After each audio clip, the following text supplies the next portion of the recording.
Good morning guys. Sorry.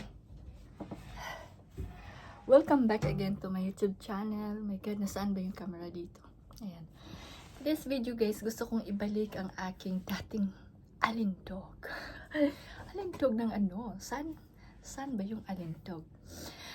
So guys, Pasko na, naisip ko, sabi ko wala akong pera. At saka, ang dami kasing humihingi. Sanay sila na Pasko, humihingi sila kasi nandito tayo sa abroad. Tapos, akala nila lahat ng oras meron tayo. Minsan din, dumaan din kami sa kagipitan. Alam mo yun, yung ang sakit sa dibdib mo na hindi mo maipaliwanag yung nung gusto mong maipaliwanag. Kasi ang alam nila, abroad ka, may pera ka, ganun. Nauubusan din kami ng pera. So ngayon, medyo na-stress ako. Na-stress ako dahil humingi sila, na-stress ako. Hindi dahil humingi sila ha, na-stress ako dahil wala akong maibigay. Yun po yun. So ito lang po yung kinakain ko guys ngayon. Yung isang tinapay, yung ganito plain lang na bread at saka kape guys. Kasi nga wala nga akong pera ngayon. Alam mo, isang linggo na ako nag-iisip. Sabi ko, hindi nga ako nakapagsimbang gabi kasi naalanganin ako, pero do mag-sacrifice ako, magte-take ako ng risk. It's either utangin ko yung pamasahe, o it's either kahit ano na, magpabarya ako ng mga coins, ipabuo ko yung mga coins ko dyan. Pag-isipan ko na yun. Alam mo, ang sakit talaga sa dibdib ko ngayon guys, kaya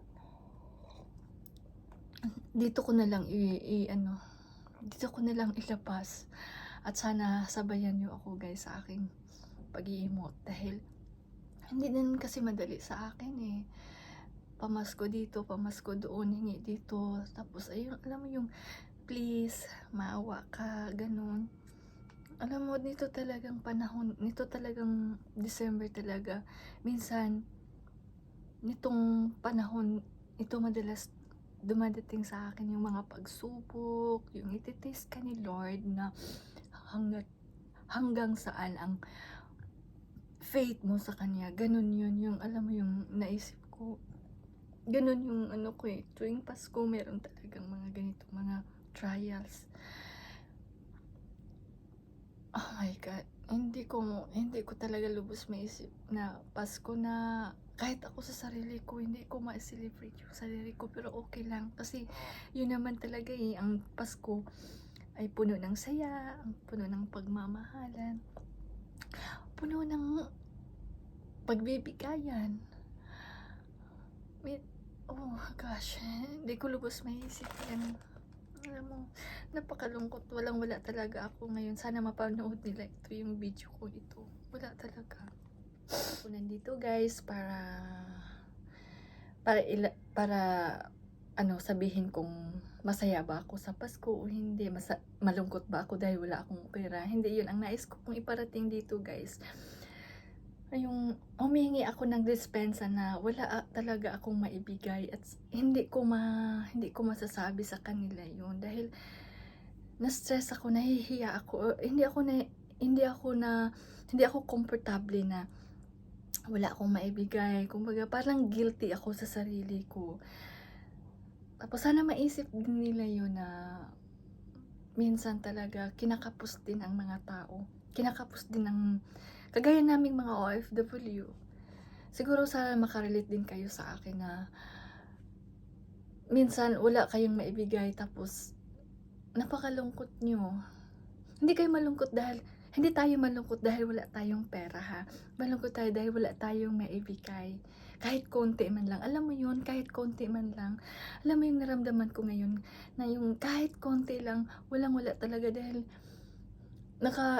nagbakasyon kasi ako nung September. Tapos nung dumating ako, syempre pag nagbakasyon ka, yung bayad ng boarding house mo. Tapos alam mo, nagkautang-utang ka nga dahil nga para magamit mo doon sa bakasyon mo. Alam mo na kahit sino dito siguro pag galing sa bakasyon, although hindi naman kalakihan, pero alam mo naman yung sahod natin dito hindi naman umaabot ng 2,000 KD. Pero yung gastos natin sumusobra. Alam mo yung kahit sabihin naman lang natin na nag-excess ka kahit ano, 200 dito, utang pa din yun, babayaran mo pa din yun, apektado pa din yung budget mo, alam mo yun? So, ganun yung nais ko iparating po dito sa video kong ito, guys. At sana, doon sa mga kaibigan ko, sa kamag-anak ko, maintindihan niyo po ako ngayon sa ditong mga panahon na ngayon. Wala talaga akong maipadala, wala talaga akong maihulog at alam ko na madi-disappoint kayo or hindi ko alam kung anong maramdaman niyo kasi tuwing Pasko kasi nasanay kayo na nagbibigay ako kahit papaano, meron kayong pinagsasaluhan diyan. Pero dito talagang Pasko wala, yun lang yun. Sana makarating sa inyong ang video na ito at sana makalit din ang mga nanonood dito na magpakatatag lang tayo. Yun, na-stress ako ngayon pero nandun pa din yung hope ko na maintindihan nila. Ipaliwanag niyo lang kasi sabihin niyo, pero ako sinasabi ko sa paraan ng video ito para yung iba makaka-relate sila. Although hindi nila kayang magsalita, pero using this video, sa video yung ginawa ko ito, sana maiparating din ito sa pamilya no na kung sino man sa atin ngayon dito na kagaya ko na wala talagang maipadala sa Pasko, sana maintindihan nila at sana maunawaan nila na hindi lahat ng OFW meron sa lahat ng oras.